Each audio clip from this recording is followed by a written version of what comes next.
Hello, my name's Troy Dennison. I'm an independent filmmaker and we've got to shoot at the Manor House on a couple of occasions. A long time ago, in 2012, we were putting together a horror anthology and we were looking at a building that would be gothic-y enough and Hammer-esque enough to suit our needs. And we looked around and we came to the Manor House and we asked and were told yes, we could actually film there.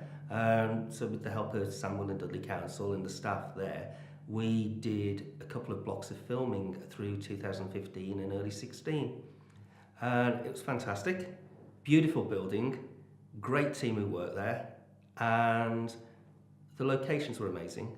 The opportunity to work with the wonderful Ian McNeice, who also adored the building, was phenomenal.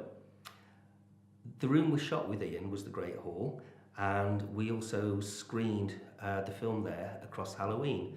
So it's quite meta being in the same room you shot in and seeing it on camera while you're sitting in it. So that was a bit interesting.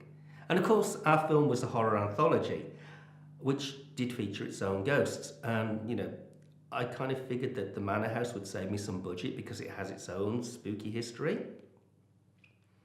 I'm not a believer in the supernatural in any way, shape or form, despite what I write and what I produce film-wise.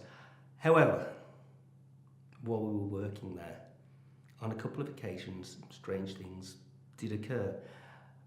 The one panel room has a very interesting presence.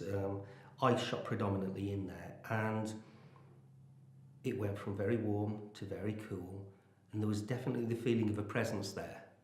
And one of the other directors and our DOP were beneath that room one day and heard footsteps on the ceiling above them, despite the fact that there was nobody there.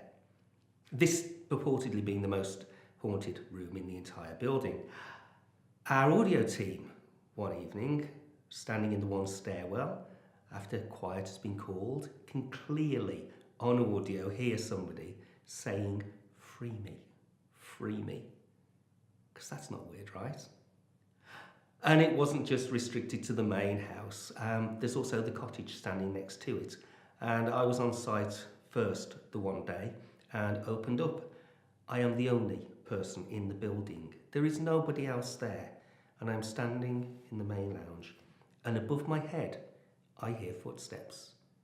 Not a squirrel, not a pigeon. Actual measured footsteps. And remember, I don't believe in that stuff, but that happened. Make of it what you will. We saw some other things. Some of the cast, some of the crew definitely saw and felt stuff.